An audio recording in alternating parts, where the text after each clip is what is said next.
అలాగే నా blood brothers, blood sisters, నా హృదయపూర్వక నమస్కారం. సో ఫస్ట్ ఆఫ్ ఆల్ ఈ ఈవెంట్ ఇంత గ్లామర్గా, ఇంత మెమొరబుల్గా ఉంది అంటే దానికి ప్రధానమైన కారణం నా మిత్రుడు Aamir Khan. Amirji, thank you so much. And with a small message and a phone call, you made it. And your presence made this moment as a memorable moment. Really, thank you so much.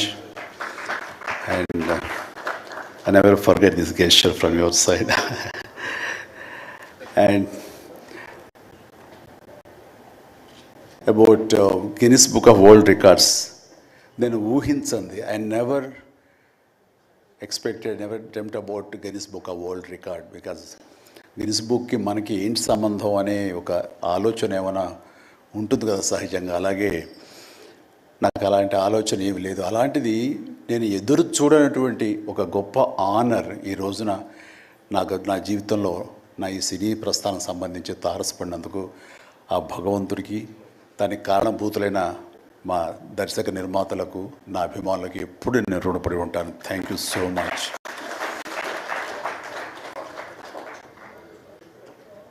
నాకు dances మీద, బహుశా నటన కంటే కూడా ముందు నుంచి కూడా dances మీద నాకున్నటువంటి ఇంట్రెస్ట్ ఈ రోజున ఈ అవార్డు వచ్చేలా చేసిందా అని నాకు అనిపిస్తుంటుంది. ఎందుకంటే ముందు నటనకి శ్రీకారం చుట్టే కంటే, ఓనమాలు దిద్దుకునే దానికంటే నేను ఫస్ట్ డ్యాన్స్కి నేను ఓనమాలు దిద్దానేమో అనిపిస్తుంటుంది. నా చిన్నప్పుడు మా చుట్టూ ఉండే వాళ్ళని ఎంటర్టైన్ చేయడం కోసంగా ఈవినింగ్ అయ్యేసరికి అప్పట్లో ఉండే వివిధ భారతి కానీ, లేకపోతే శ్రీలంక సిలోన్, రేడియో సిలోన్ కానీ, వీటిల్లో వచ్చే కొన్ని తెలుగు పాటలకి అదే మా source of inspiration. I mean recording songs అవి రావడానికి. అప్పట్లో గ్రామ్ ఫోన్ కానీ, టేప్ రికార్డులు కానీ ఇవన్నీ కూడా ఉండే పరిస్థితి కాదు ఆర్థికంగా. అలాంటి వారానికి ఒకసారి రేడియోలో ఎప్పుడు పాటలు వస్తాయా అని అందరూ ఎదురు చూసేవాళ్ళు. రాగానే శంకర్బాబుని పిలవండి, డ్యాన్స్ చేస్తాడు, మనల్ని అలరిస్తాడని వాళ్ళందరూ ఉత్సాహంగా ఉంటే వాళ్ళ ఉత్సాహానికి నేను మరింత ప్రోత్సాహంగా తీసుకుని దాన్ని డ్యాన్స్లు వేస్తుండేవాడిని. అట్లాగా అవి డ్యాన్సులు అంటారా, బాడీ కదలిక అంటారా ఏమో తెలియదు, ఒక ఎనర్జీగా అవి ప్రజెంట్ చేయటం అనేది ఒక్కడే తెలుసు నాకు. 7th class, 6th class, 8th class ఆ ప్రాంతంలో. ఆ తర్వాత ఎన్సీసీలో చేరిన తర్వాత ఈవినింగ్ క్యాంప్ ఫైర్ టైంలో అందరూ ఎర్లీగా భోజనాలు కానిచ్చిన తర్వాత తిన్న 70 ప్లేట్లు మన అల్యూమినియం ప్లేట్స్, వాటిని తిరగేసి దరువులుగా డప్పులుగా వాయించుకుంటూ అప్పుడు కూడా డ్యాన్స్ చేస్తూ అందరినీ ఎంటర్టైన్ చేస్తూ ఉండేవాడిని. ఆ రకంగా డ్యాన్స్ అనేది నాకు ఇష్టమైనటువంటి ఒక నా అంతర్భాగం అయిపోయింది. అలాగా డ్యాన్స్లు నేను వేరుగా ఎప్పుడు చూడను, ఎప్పుడు హుషారు అసలు అందరికంటే ముందు లేచిపోయి డ్యాన్సెస్ వేయటం అనేది మ్యూజిక్ అనుగుణంగా బాడీని మార్చుకోవడం జరిగింది. అంటే ఫస్ట్ పిక్చరు నేను వెళ్ళినప్పుడు అక్కడ సరదాగా నా రూమ్లో నేను డ్యాన్స్ చేస్తుంటే నా కోస్టార్స్ ఆర్టిస్ట్ వాళ్ళు చిరంజీవి డ్యాన్స్ వేస్తాడు అని అంటే అవునా అని వాళ్ళందరిలో చేయాలంటే అందులో సావిత్రి గారు ఉండేవారు, రోజారామణి, కవిత, ఇలాంటి యాక్టర్లు అందరూ ఉండేవాళ్ళు, నరసింహరాజు ఇలాంటి వాళ్ళందరూ ఉన్నప్పుడు వర్షం పడుతుంది.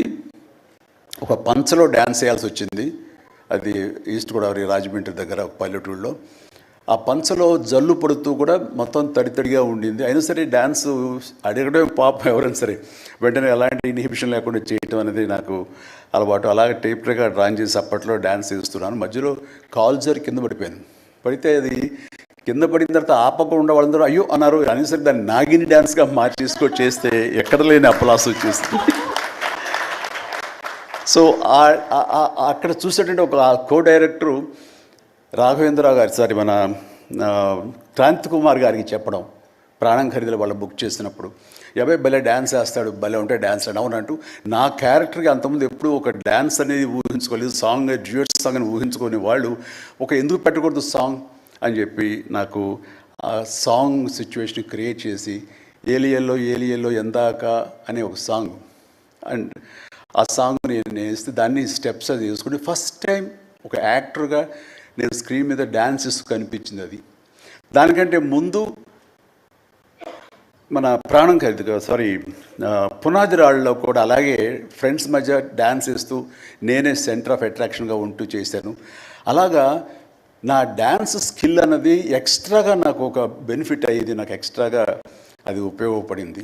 తర్వాత అరవింద్ గారికి, జయకృష్ణ ఇలాంటి వాళ్ళందరికీ కూడా తెలుసు. అండ్ లింగమూర్తి గారు ఉండేవారు. ఆయన డిస్ట్రిబ్యూషన్కి చీఫ్.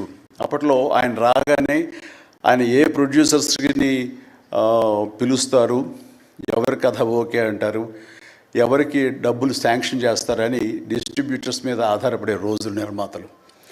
అలాంటి సమయంలో వేరు నాకంటే సీనియర్ హీరోస్, పెద్ద హీరోస్ ఎవరితోటో కథలు అనుకుంటుండగా, చిరంజీవి అని అతను కొత్తగా వస్తాడు, అతనితో